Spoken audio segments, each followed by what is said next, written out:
கல்யாணம் ஃபிக்ஸ் ஆயிடுச்சா? தமிழ் மேட்ரிமோனிக்கு தேங்க்ஸ் சொல்லணும். 26 வருஷத்துக்கு முன்னாடி இதே தமிழ் மேட்ரிமோனி மூலமா தான் இவ அம்மாக்கும் கல்யாணம் பண்ணேன். கல்யாணம்னாலே தமிழ் மேட்ரிமோனி தான். உதயநிதி இது நேர்காணல் அட்டன் பண்ணிட்டு வந்தார். வெளியில் வந்து செய்தியாளர்களை சந்திச்சார். இது வழக்கமான இந்த கேள்வியெல்லாம் கேட்டாங்கன்ட்டு யோசிச்சு சொல்கிறோம் போங்க அப்படின்னு சொல்லி அனுப்பிச்சி வச்சதா சொன்னாங்க. இது நம்புற மாதிரி தான் இருக்கா? உண்மை அப்படி தான் சொன்னாங்க. நானும் கேட்டேன், எனக்கு என்ன இது மாதிரி ஃபோட்டோ பார்த்தேன், என்ன கேட்டாங்க அப்படின்னா, உள்ளே போய் உட்காந்தோடனே எவ்வளோ வாக்கு வித்தியாசத்தில் போனதாக ஜெயிச்சிங்க அப்படின்னு பார்த்தாங்க. ஒரு ஐ திங்க் 69,000. இந்த தடவை ஜெயிப்பீங்களா நீங்கள் அப்படின்னா, கண்டிப்பாக நீங்கள் வாய்ப்பு கொடுத்தா நான் கண்டிப்பாக நாங்கள் ஜெயிப்போம் அப்படின்னு சொன்னார் அவர். சரி, நான் யோசிச்சுட்டு சொல்கிறோம் போங்க.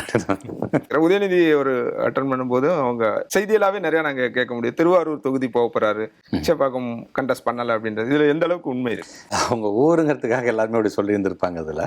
பட் அவரை பொறுத்த வரைக்கும் அவர் கட்டினது வந்து சேப்பாக்கத்துக்கு தான் பணம் கட்டியிருக்காரு. அதனால் அது மட்டும்தான் அவர் வந்தார். அவர் ரைட்.